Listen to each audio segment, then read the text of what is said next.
Assalamualaikum warahmatullahi wabarakatuh. Bertemu kembali bersama Pak Asep Yuyun. Kali ini kita akan membahas mengenai kunci jawaban kelas 6 tema 2 subtema 3 pembelajaran 4 dan 6. Nah, pada halaman 123 kalian akan diminta untuk membaca sebuah teks ya, dan juga kalian akan diminta melengkapi peta pikiran menggunakan kalimat efektif dan kosakata baku. Dari kata tanya apa, kita dapat informasi bahwa persatuan dalam keberagaman merupakan modal utama dalam mencapai masyarakat sejahtera.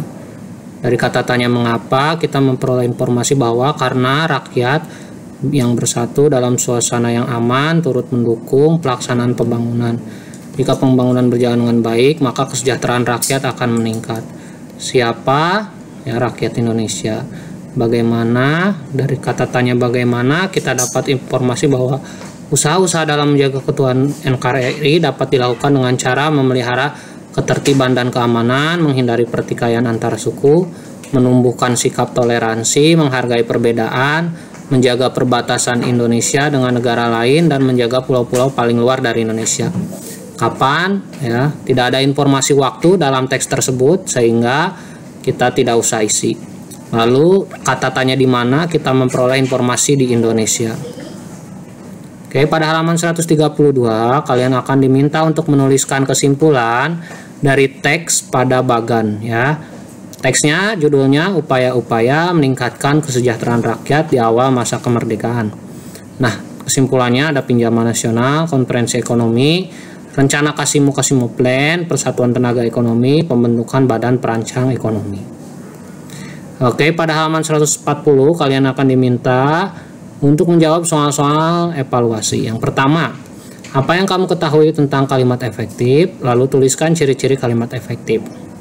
Kalimat efektif adalah kalimat yang mengandung gagasan pembicara atau penulis yang terdiri atas kata-kata yang mempunyai unsur S, P, O, K. Ciri-ciri kalimat efektif: 1. Memiliki unsur penting atau pokok atau minimal unsurnya itu subjek dan predikat. 2. Menggunakan struktur bahasa yang tepat. 3. Memenuhi kaidah ejaan yang berlaku. 4. Menggunakan pilihan kata atau diksi yang tepat dan sesuai kebutuhan. Nomor 2. Tuliskan 5 contoh kalimat efektif menggunakan kosakata baku. Misalkan seperti ini. Nomor 1. Gelar pahlawan nasional diberikan kepada jenderal. 2. Adik sedang menuliskan kosakata bahasa Inggris. 3. Hari pahlawan diperingati setiap 10 November. 4. Pia sedang sakit sehingga tidak dapat membantu ibu. 5. Bersatu kita teguh adalah semboyan bangsa Indonesia dalam mewujudkan persatuan dan kesatuan. Ya. Nomor 3. Apakah kaitan antara ciri khusus makhluk hidup dengan karakteristik habitatnya? Jelaskan. Habitat merupakan tempat hidup makhluk hidup untuk jangka waktu yang lama dan untuk bertahan hidup. Makhluk hidup akan berusaha menyesuaikan diri dengan lingkungan tempat tinggalnya, baik dari aspek kondisi lingkungan maupun cara mencari makanan. Oke, di nomor 4, kalian akan diminta menuliskan 4 contoh cara makhluk hidup beradaptasi dengan lingkungannya. 1. Cicak dapat memutuskan ekornya jika merasa terancam. Nomor 2, walang sangit mengeluarkan bau menyengat dari tubuhnya. 3. Gurita mengeluarkan cairan hitam ketika terasa terancam. Dan daun kaktus berubah menjadi tipis dan tajam menyerupai duri. Nomor 5, jelaskan makna proklamasi kemerdekaan.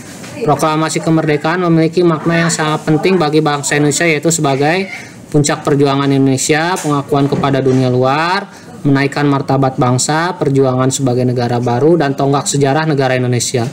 Nomor 6, jelaskan manfaat persatuan dan kesatuan untuk kesejahteraan rakyat NKRI. Jadi rakyat yang bersatu dalam suasana yang aman turut mendukung pelaksanaan pembangunan. Jika pembangunan berjalan dengan baik, maka kesejahteraan rakyat akan meningkat. Oke, terima kasih atas atensinya. Semoga video ini bisa bermanfaat. Assalamualaikum warahmatullahi wabarakatuh.